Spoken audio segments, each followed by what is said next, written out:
श्रीपाद श्रीवल्लभ चरित्रामृत अध्याय 8. या अध्यायाच्या पठणाने संतान प्राप्ती होते, लक्ष्मी कृपा कटाक्ष लाभ होतो. श्रीपाद राजम शरणम प्रपद्ये. अध्याय 8. दत्तावताराचे वर्णन. आत्मसाक्षात्कार कसा घडतो. ब्रह्मज्ञानासाठी तप करणारे खरे ब्राह्मण. तसेच अन्न हेच मन होय. सात्विक अन्नाच्या सेवनाने मनाचे निर्मलत्व प्राप्त होते. अहंकार नष्ट झाल्याशिवाय मोक्षाची प्राप्ती होत नाही. अशा प्रकारचे मुद्दे या अध्यायात वर्णन केलेले आहेत. तर सुरू करूया अध्याय 8. दत्तावताराचे वर्णन. आत्मसाक्षात्कार कसा घडतो. ब्रह्मज्ञानासाठी तप करणारे खरे ब्राह्मण.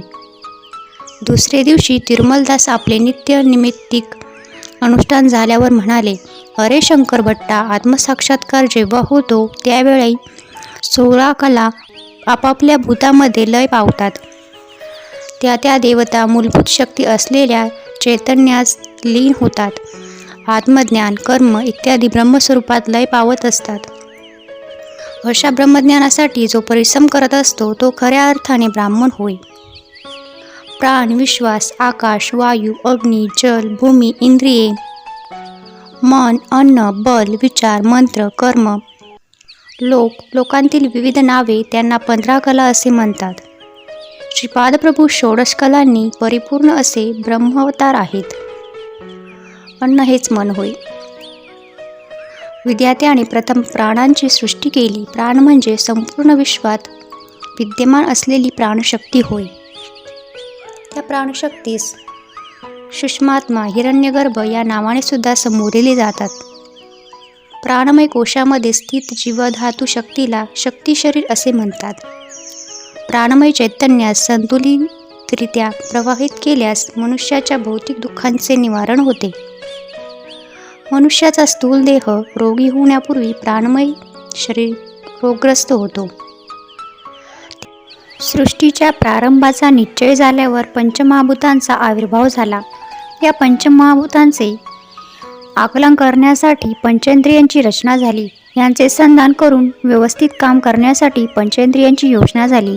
या 10 इंद्रियांवर मनाचा ताबा असतो आणि मन हे आहारापासून बनते. म्हणून मनुष्याने आपल्या आहाराविषयी अत्यंत सावध असले पाहिजे. कारण आहाराच्या सूक्ष्म भागानेच मनातील भावना प्रकट होतात. जसे आहाराचे गुण त्याप्रमाणे आपले विचार होतात. मनातील विचारांच्या धारेस क्रमबद्ध करून नियंत्रित करणे यालाच मंत्र असे म्हणतात. यज्ञ यागादिकांचे विधिपूर्वक आचरण करीत त्या कर्मकांडात सांगितलेले मंत्रोच्चारण विधिपूर्वक करणे ह्यास कर्म असे म्हणतात. विश्वनिर्मितीचा आधार कर्मच आहे. नामरूप विवर्जित जग असू शकत नाही. आपल्यामधील प्रत्येक इंद्रियास एक देवता असतात. या देवतेच्या प्रभावाने ती इंद्रिये कार्य करत असतात. समाधिस्थ असलेल्या योग्यास जेव्हा आत्मसाक्षात्कार होतो त्यावेळी 16 कला मूलतत्वलयात लय पावतात. योग्याच्या भौतिक इंद्रियातील चैतन्यशक्ती विश्वातील चैतन्यशक्तीमध्ये विलीन पावते. कर्मेंद्रिये व ज्ञानेंद्रियाने युक्त असलेला मनुष्य कर्म न करता राहू शकत नाही. अहंकार नष्ट झाल्याशिवाय मोक्षाची प्राप्ती होत नाही. मनुष्याच्या अहंकारामुळे कर्माचरण घडत असते. अहं म्हणजे मन. बुद्धी हे अज्ञानाच्या आवरणांनी आच्छादित झालेले अशुद्ध चैतन्यच होय. आत्मसाक्षात्कार झालेल्या योग्यास जन्मांतराचे कर्मफळ शेष राहत नाही. अहंकार पूर्णपणे नामशेष झाल्याशिवाय आत्मसाक्षात्कार होत नाही. योग्यास जेव्हा आत्मसाक्षात्कार होतो तेव्हा श्रोतकर्म याच्या प्रतिफलाचे केंद्र महत अहंकार असून मायाजालसहित शाश्वत परमात्म्यामध्ये लीन होऊन व्यक्तित्वरहित होत परमात्मा व्यक्तितत्वसहित शक्ती स्वरूप होऊन राहिला आहे. कर्म व त्याच्या फलाचा नाश होऊन योगी सिद्धावस्थेमध्ये प्राप्त करतो. जरी योगी कर्मफलाचे भोग स्थूल देहाने भोगत असला तरी देहाभिमान नसल्या कारणाने तो सतत मुक्तावस्थेत स्थित असतो. परमात्मा योग्यांच्या द्वारे आपल्या दिव्य लीलांचे प्रकटीकरण करीत असतात. योगिक शक्तीचा अहंकार एखाद्या योग्यात झाला असेल तर सर्व शक्तीचे हरण करून त्याचा गर्वहरण करण्याचे सामर्थ्य परमात्म्यात असते. श्री बापणाऱ्यांनी श्रीशैल्य क्षेत्री असलेल्या श्री मल्लिकार्जुन आणि श्री गोकर्ण क्षेत्री स्थित महाबळेश्वर व इतर काही ठिकाणी सौरमंडलातून शक्तिपात केला होता. स्वयंभू दत्ताची उत्सवमूर्ती तसेच अर्चनमूर्तीत सुद्धा शक्तिपात केला होता.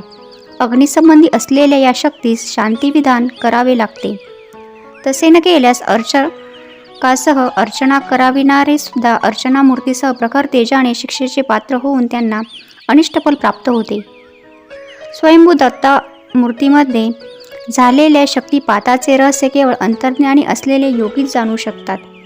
श्री शैल मल्लिकार्जुन स्थानी शक्तिपात हजारो लोक उपस्थित असताना श्री बापणाऱ्यांच्या अर्धयुर्त्वाने झाला होता. सूर्यमंडलातील तेज बाहेर पडून सर्वांच्या समक्ष मल्लिकार्जुनाच्या लिंगात ते लीन झाले.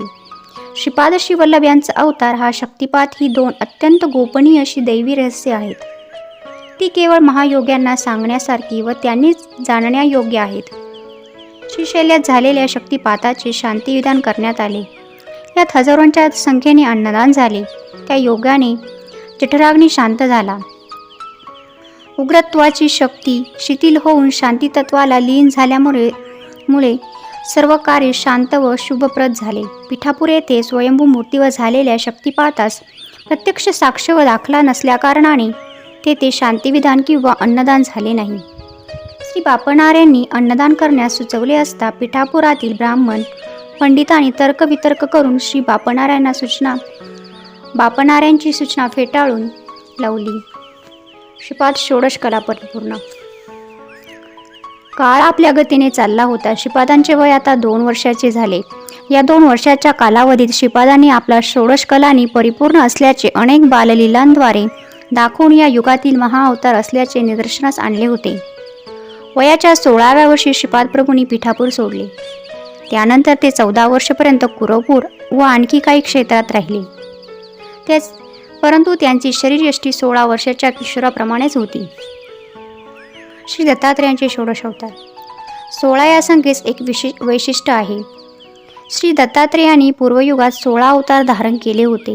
ते असे: योगीराज, अत्रिवरद, दिगंबरावधूत, कलाग्निशमन, योगी जनवल्लभ, लीलाश विश्वंभर, सिद्धराज, ज्ञानसागर, विश्वंभरावधूत, मायामुक्तावधूत, आदिगुरु, संस्कारहीन शिवस्वरूप, देवदेव, दिगंबर, दत्तावधूत व श्यामकमललोचन. श्री दत्तप्रभू भोग व मोक्षाचे दाते होते. त्यांची आराधना करण्यासाठी केवळ त्यांच्या पादुकांची आराधना केली असता पुरे. 4 वेद श्वानरूपाने त्यांच्या पादुकाजवळ साऱ्या अपवित्रतेस पवित्र करीत त्यांच्या चरणकमली पडून असतात. श्री दत्तात्रेयांच्या पवित्रतेची कल्पना करण्यास मानव तर काय, देवता व सप्तऋषी सुद्धा असमर्थ होत.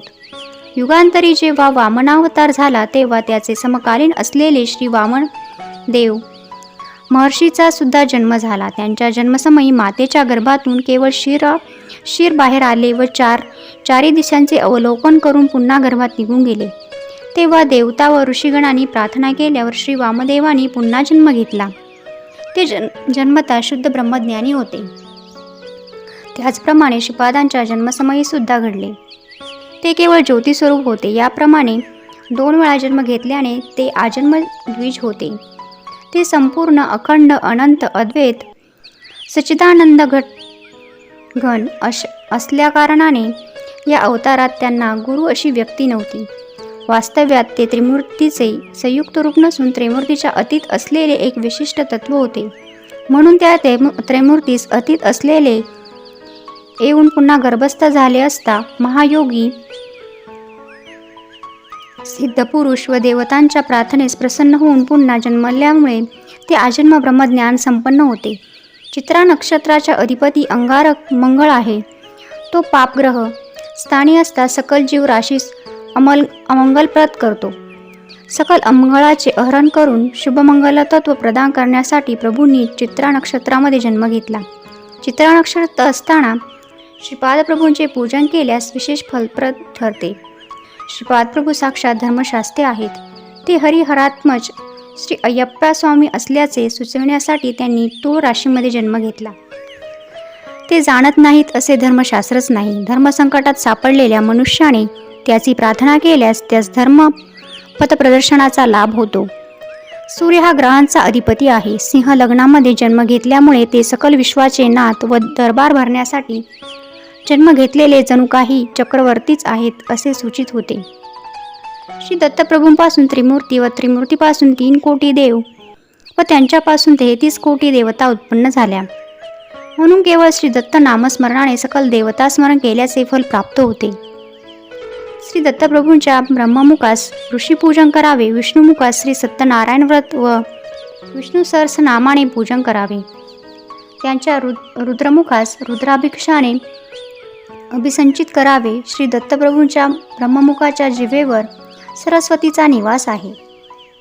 विष्णुमुखाच्या वक्षस्थळी लक्ष्मीचा वास आहे. रुद्रमुखाच्या वामभागी गौरीचा वास आहे. सृष्टीतील सकल श्री देवता शक्ती श्रीपादांच्या वामभागी व पुरुष देवता शक्ती दक्षिण भागी विराजमान आहेत. तिरुपतीमधील सप्तगिरीवर अवतरलेले श्री व्यंकटेश्वर स्वामी हे साक्षात श्री दत्तप्रभूच. कार हे अमृत बीज व कट हे ऐश्वर्य बीज होय. म्हणून श्री व्यंकटेश्वर हे अमृत व ऐश्वर्याचे प्रदाते आहेत. वेन म्हणजे पाप व कट म्हणजे खंडन करणारा किंवा हरण करणारा असा अर्थ आहे. श्री व्यंकटेश्वर आणि श्रीपाद श्रीवल्लभ खरे पाहता एकच असून अभिन्न आहेत. तेव्हा मी म्हणालो, हे तिरुमलदास, पूर्वी वर्णाश्रम धर्म काटेकोरपणे पालन करावा असे विद्वज्जनांचे म्हणणे होते, परंतु श्रीपाद प्रभूंचे मत याच्या विरुद्ध होते असे मला वाटते. तर माझ्या या शंकेचे समाधान करावे अशी विनंती. ब्राह्मणांचे लक्षण. यावर तिरुमलदास म्हणाले, अरे ब्राह्मणांचे ब्रह्मज्ञानाच्या प्राप्तीसाठी जीवन घालविले तरच तो सद्ब्राह्मण म्हणवला जातो. विहित धर्म कर्माचा त्याग करून दुराचारी झाल्यास तो दुष्ट ब्राह्मण होईल. त्याचे दुराचार वाढून तो गोहत्या व गोमांस भक्षण करण्यास प्रवृत्त झाल्यास त्याच्यातील ब्राह्मणत्व लोप पावू न त्याचे ब्रह्मतेज संपूर्णपणे क्षीण होते. त्याच्या शरीरातील जीवनकणांमध्ये बदल घडून तो चांडाळत्वास प्राप्त होतो. तेव्हा तो ब्राह्मण होऊ शकत नाही. क्षत्रियाने ब्रह्मज्ञानाच्या आकांक्षेने निरंतर तपाचरण केल्यास तो ब्राह्मणत्व प्राप्त करू शकतो. क्षत्रियांच्या शरीरात जन्मजात असलेल्या जीवनकणात तपाचराने बदल घडून त्याला ब्राह्मणत्व प्राप्त होते. याप्रमाणे विश्वामित्रांना ब्राह्मणत्व प्राप्त झाले होते. शनिग्रहाचे 3 राशीत म्हणजे 7.5 वर्षपर्यंत चलन असते. तेव्हा प्रत्येक मनुष्याच्या शरीरातील जीवनकणांमध्ये बदल घडतो. जुन्या जीवनकणाचा नाश होऊन नूतन जीवनकणाचे सृजन होत असते. याची मनुष्यास कल्पनासुद्धा येत नाही. क्षत्रियांचे लक्षण. क्षत्रियाने शास्त्रधर्माचा त्याग करून शांतिरस प्रधान असलेले कृषी, गोसेवा, वाणिज्य अशा धर्माचे पालन करून स्वकर्म सोडल्यास त्यांच्यातील क्षात्रतेज निघून राहत नाही. त्याचा मन, बुद्धी व शरीरात असलेले अनेक बदल घडून येतात आणि तो वैश्वत्वात पावतो. ब्राह्मणाने क्षात्रधर्माचे अवलंबन केले असता परशुरामासारखा होतो. पूर्वी द्रोणाचार्य व कृपाचार्य जन्मता ब्राह्मण असले तरी त्यांनी क्षात्रधर्माचे पालन केले नव्हते का? कुसुमश्रेष्ठी वैश्य असला तरी त्याने क्षत्रिय वृत्तीचे अवलंबन केले नव्हते का? जन्मता शूद्र असून श्रीपाद प्रभूंच्या कृपेने मला ब्रह्मज्ञान प्राप्त झाले नाही का? निरंतर प्रयत्नाने शूद्रसुद्धा वैश्य, क्षत्रिय किंवा ब्राह्मण होऊ शकतो. केवळ एका विशिष्ट वर्णात जन्म झाला म्हणजे यम, धर्म, शिक्षा आचरित आहे किंवा नाही असे नसून आपापल्या शुभकर्माच्या फलावर आपली वर्ण अवलंबून आहेत. जन्मता शूद्र असलेल्या पुढचा जन्म ब्राह्मणाचा मिळू शकेल. तसेच जन्मता ब्राह्मण असल्यास पुढचा जन्म शूद्राचाही मिळू शकतो.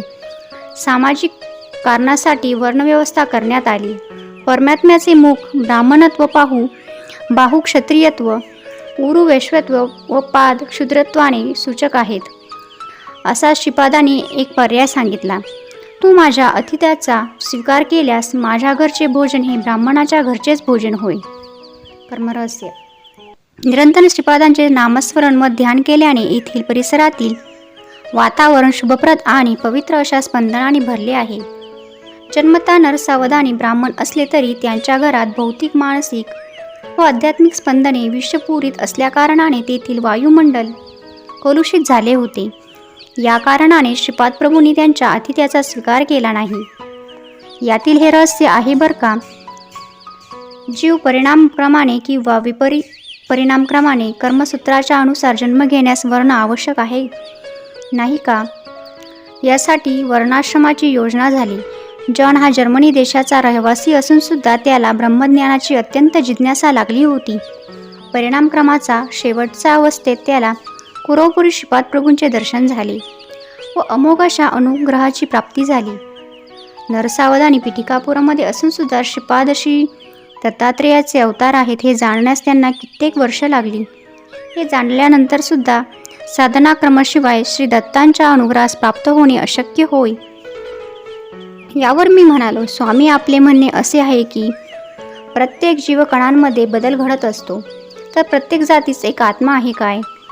पार्वती देवी ही हिम पर्वताची कन्या असे म्हणतात. असे म्हणण्याचे काय कारण. यावर तिरुमलदास म्हणाले, प्रत्येक जातीस एक आत्मा असतो, तो शक्ती स्वरूपात असतो. ती शक्ती दिव्यात्मा असल्यास श्री दत्तप्रभूंच्या मधून बाहेर आलेली आहे. सदैव शक्तीचा संबंध परमात्म्याशी असल्याकारणाने ती महाशक्ती होय. जात या धर्माचा अर्थ तू जो समजतोस तसा नाही.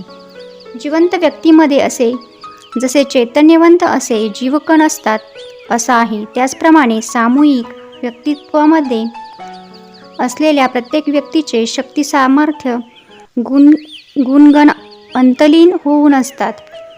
तसेच प्रत्येक गावास, प्रत्येक शहरास, प्रत्येक राष्ट्रात एक आत्मा असतो.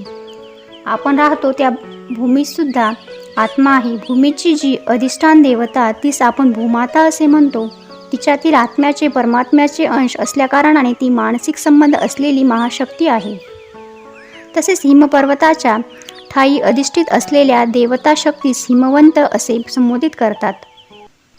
त्या हिमवंताची पुत्री हेमवती होय. सर्वसाक्षी सूर्य भगवंताचे पुत्र यमधर्म असे मानल्यास जीवराशीच्या शुभाशुभ कर्मानुसार न्याय करून पापांना शिक्षा करणारी देवता शक्ती आहे असा अर्थ होतो. जगातील सारे प्राणी मात्र आपापले कार्य करण्यासाठी सूर्यापासून ऊर्जा प्राप्त करतात. आकाशात विराजमान असलेले सूर्यबिंब वेगळे व त्याच्यात अधिष्ठित असलेले देवता स्वरूप देवात्मा वेगळे. श्रीपाद वल्लभ वयाच्या 30व्या वर्षी गुप्त होतील असे मी तुला सांगितले होते. ते अनंत कोटी ब्रह्मांडात असलेल्या अणुरेणूमध्ये विलीन होतील. ते सर्वात्रियामी आहेत ना. पुन्हा विलीन होणे म्हणजे काय असा प्रश्न तू विचारू शकतोस. ते सर्वात्रियामी असले तरी त्यांच्या शक्तीच्या प्रभावापासून थोड्या अंतरावर कोट्यावधी ब्रह्मांडे आहेत. त्या ब्रह्मांडातील परिभ्रमणांचे व्यवस्थीकरण करण्याच्या उद्देशाने त्यांच्या शक्तिप्रभावाने त्या ब्रह्मांडास आपण जवळ आकर्षित करतात. संपूर्ण सृष्टीत परिणाम दशेत एखादी विपत्कारी स्थिती उत्पन्न झाली असता श्री दत्तात्रेयांचा अवतार होतो. चुंबक लोहाचे आकर्षण करते, परंतु लोहावर मालिन्य असल्यास चुंबकाची आकर्षण करण्याची शक्ती अत्यंत बलहीन होते. मलिनत्वास नाहीसे करून सृष्टीतील प्रत्येक अणूचे आकर्षण करून विश्वपरिणामास नूतन दिशा देण्याचा संकल्प जेव्हा होतो त्यावेळेस मात्र असे अवतार होतात. अहिल्यादी 5 नावांचे विवरण. तेव्हा मी म्हणालो, स्वामी, अहिल्या, द्रौपदी, सीता, तारा, मंदोदरी तथा पंचकना स्मरेणी नित्यम महापातकनाशनम असे म्हणतात. हा विषय मला सुलभरीतीने समजत नाही, म्हणून याचे विवरण करावे ही प्रार्थना. तिरुमलदास यावर म्हणाले, अहिल्येवर इंद्र मोहित झाला होता व तिला प्राप्त करण्यासाठी त्याने मायेचा उपयोग केला. कुकुट रूप धारण करून त्याने बांग दिली. पहाट झाली असे समजून गौतम ऋषी अनुष्ठानास बाहेर गेले. पतिव्रता असल्याकारणाने इंद्र अहिल्येस स्पर्श करू शकत नव्हता. इंद्रदेवता देवशक्ती संपन्न असल्याकारणाने त्याने मायेची अहिल्या उत्पन्न करून त्या मायेच्या अहिल्याशी समागम केला. माया अहिल्याच्या शरीरातील जीवाणू इंद्राच्या तीव्र अशा इच्छेमुळे उत्पन्न झाली होती. माया अहिल्या व इंद्र समागमी असता गौतमाने पाहिले व क्रोधित होऊन त्या दोघांना शाप दिला. अहिल्या म्हणाले, हे मुनिवर, आपण हे काय केले. अध्यात्मात अहिल्या गौतमीपेक्षा उच्च स्तरावर होती. अहिल्याच्या शापामुळे गौतम ऋषी 12 वर्षेपर्यंत भ्रमिष्ठ होऊन तदनंतर शिवार्चना करून स्वस्थ झाले. अहिल्याची मनस्थिती जड झाल्याने तिचे शरीर पण जडत्व पाहून शिळा झाली. श्रीरामाच्या चरणधुळीने अहिल्याचे शापविमोचन झाले, म्हणून अहिल्या परमपवित्र आहे असे जाण. शापग्रस्त झालेल्या इंद्र पंचपांडव म्हणून जन्मास आला. 5 रूप 5 मन असले तरी त्यांचा आधारभूत असलेला आत्मा एकच. हा एक विचित्र असा विषय आहे. सचीदेवीचा आविर्भाव यज्ञकुंडात द्रौपदीच्या रूपाने झाला. ती अयोजना आहे. खऱ्या सीतेस अग्निदेवाने आपल्या गर्भात लपविले व मायेच्या सीतेस रावणाने लंकेस नेले. अग्निप्रवेश केल्यावर मायेची सीता गुप्त झाली व खरी सीता बाहेर आली, म्हणून सीता महापतिव्रता आहे असे जाण. भूचक्रात 12 राशींमध्ये 27 नक्षत्र आहेत. या 27 नक्षत्रांची जी अधिष्ठान देवता आहे तिचा जन्म तारादेवी म्हणून झाला. ती भर यौवनात असताना गुरुग्रहाचे अधिष्ठात्र देवता असलेले बृहस्पती मोहित झाले व तिच्याशी विवाह केला. वृद्धपती यौवनवतीस तृप्त करू शकत नाही हा विषय धर्मविरुद्ध आहे, म्हणून विवाहासमयी केलेल्या शपथेचे उल्लंघन झाल्यास क्षती नाही. तारादेवीच्या मनात बृहस्पतीविषयी कधी पती असल्याचे भाव उत्पन्न झाले नाहीत. तारादेवीच्या मनात पतीचे भाव उत्पन्न करण्यासाठी जबाबदारी बृहस्पतींची होती. तसे न करता सकल धर्माचे ज्ञाते असलेले बृहस्पतीने धर्माविरुद्ध आचरण केले. तारादेवीच्या शरीरातील जीवाणूंचे तिच्या मनावृत्तीप्रमाणे बदल केले. तिच्या मनात चंद्राचे रूप स्थित झाले असून तिचे हृदय चंद्राधीन झाले होते. याप्रमाणे बदल घडलेली तारादेवी व पूर्वी बृहस्पतींशी विवाह केली तारादेवी भिन्न होत, म्हणून ताराचंद्र यांचे मिलन हे धर्माविरुद्ध नाही. सृष्टी नियमाप्रमाणे 27 नक्षत्रातून भ्रमण करणे हा चंद्राचा धर्म होय, गुरुग्रहाचा नव्हे. जर गुरुग्रहाने असे केल्यास धर्माविरुद्ध होईल. कुठल्याही धर्माविरुद्ध कार्याची अधोगती होते, म्हणून 27 नक्षत्रांची अधिष्ठान देवता तारादेवी चंद्रमंडलाचे अधिष्ठान देवता असलेल्या चंद्रास पावणे हा धर्म होय. बाबा रे, या धर्मसूक्ष्मात अनुसरून तारादेवी महापतिव्रता होय. भीष्माचार्य शरशय्येवर असता युधिष्ठिरांचा हितोपदेश केला. भीष्म म्हणाले, कर्म घडत असता शक्यतो त्याचा विरोध केला पाहिजे किंवा अधर्म घडत असता त्या स्थलाचा त्याग केला पाहिजे. यावर द्रौपदी खदकन हसली. त्यावर भीष्म म्हणाले, ज्यावेळी द्रौपदीचा मानभंग झाला तेव्हा माझे वागणे अनुचित होते, कारण त्यावेळी मी दुर्योधनाच्या आश्रयात होतो. त्याच्या अन्नसेवनाने माझे रक्त कलुषित झाले होते व बुद्धी भ्रष्ट झाली होती. आता ते कलुषित रक्त माझ्यात नसून बुद्धी कल्मषरहित झाली असून ज्ञानोदय झाला आहे. जीव परिमाण दशेत अनेक जन्म घेत असतो. थोड्या जन्मात स्त्री तर थोड्या जन्मात पुरुष होतो. मानव जन्माव्यतिरिक्त पशु पक्ष्यांची असा सुद्धा जन्म घेतो. जन्मांतरी मंदोदरीचा पुरुष जन्म होता. त्या जन्मामध्ये तिला एक चंचल स्वभावाची, एक दुष्ट स्वभावाची व एक मृदू स्वभावाची अशा 3 पत्नी होत्या. इहजन्मी चंचल स्वभावाची पत्नी वानर होऊन वाली झाली. दुष्ट स्वभावाची पत्नी राक्षस होऊन रावण झाली. मृदू स्वभावाची पत्नीचा विभीषण म्हणून जन्म झाला. कल्पांतरी हे तिघे मंदोदरीचे पुरुष जन्म असता तिचे पत्नी होत, तर ती या जन्मी चंचल वृत्ती असलेला वाली ह्याची पत्नी झाली व त्यापासून अंगदाचा जन्म झाला. तदनंतर दुष्ट प्रवृत्ती असलेल्या रावणाची भार्या झाली. रावण संहारानंतर मृदू स्वरूपात असलेल्या विभीषणाची पट्टराणी झाली. तर वालीची पत्नी असताना, रावणाची पत्नी असताना व विभीषणाची पत्नी असताना तिच्यातले जीवाणू भिन्न होते, म्हणून मंदोदरी सुद्धा महापतिव्रता आहे.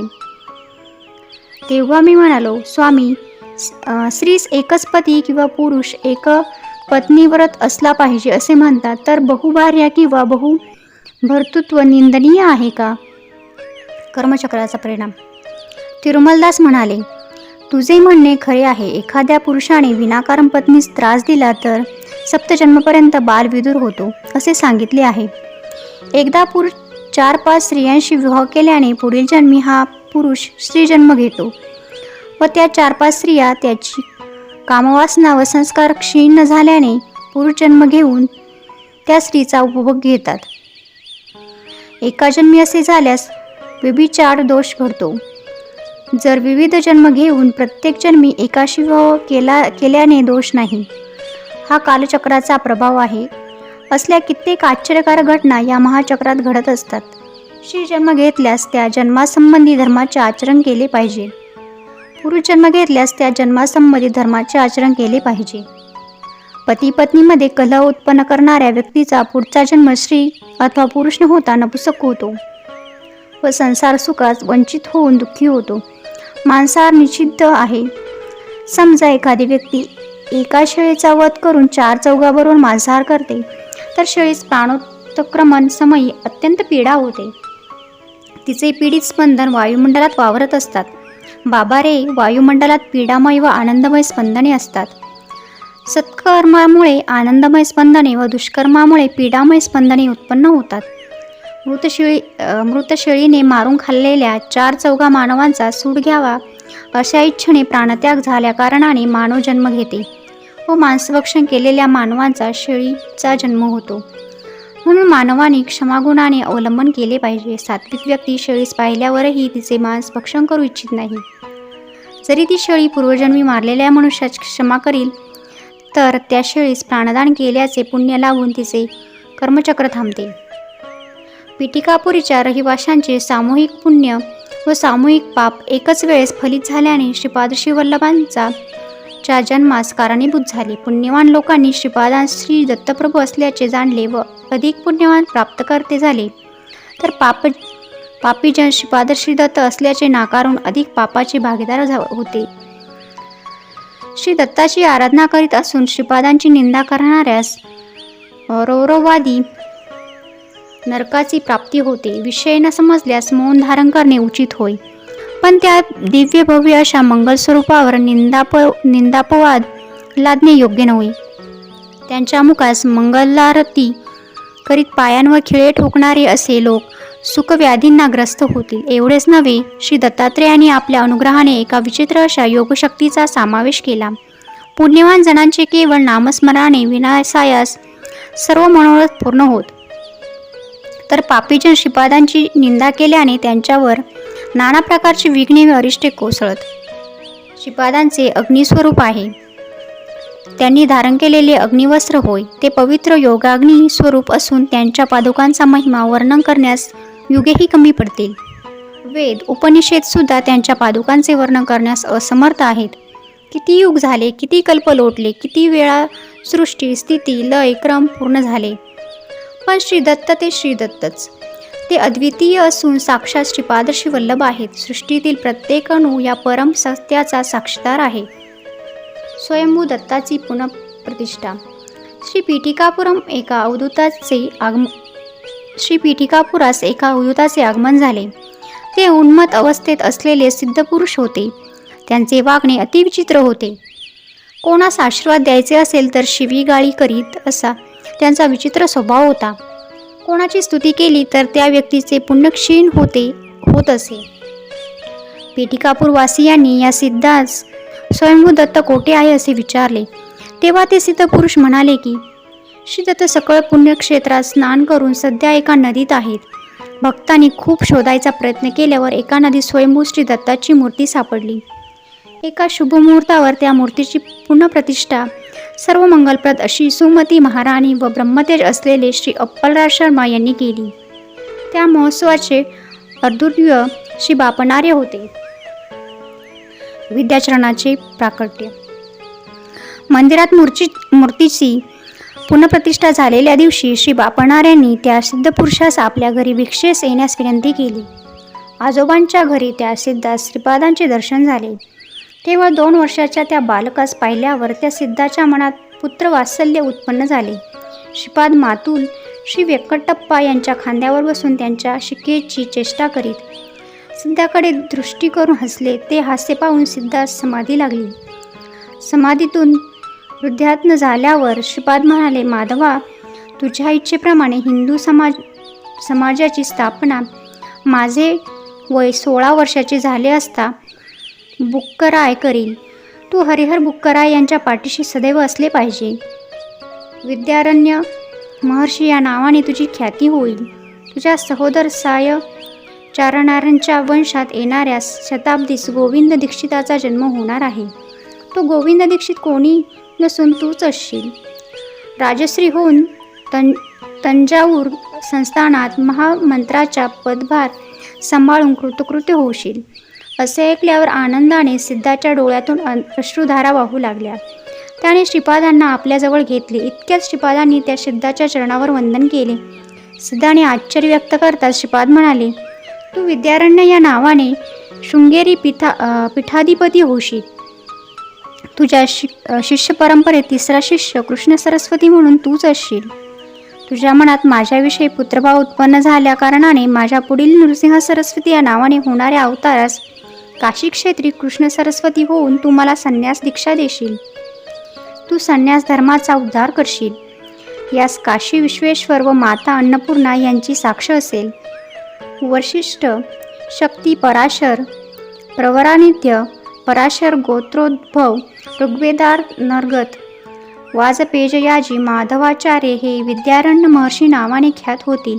बाबा रे, उद्या तुला आणखी चरित्र सांगेल असे म्हणून तिरुमलदासांनी त्या दिवशीचे निरूपण तेथेच थांबवले. अशा प्रकारे 8वा अध्याय पूर्ण झाला. श्रीपादराजम शरणम प्रपद्ये. श्रीपाद श्रीवल्लभांचा जय जयकार असो. श्री स्वामी समर्थ.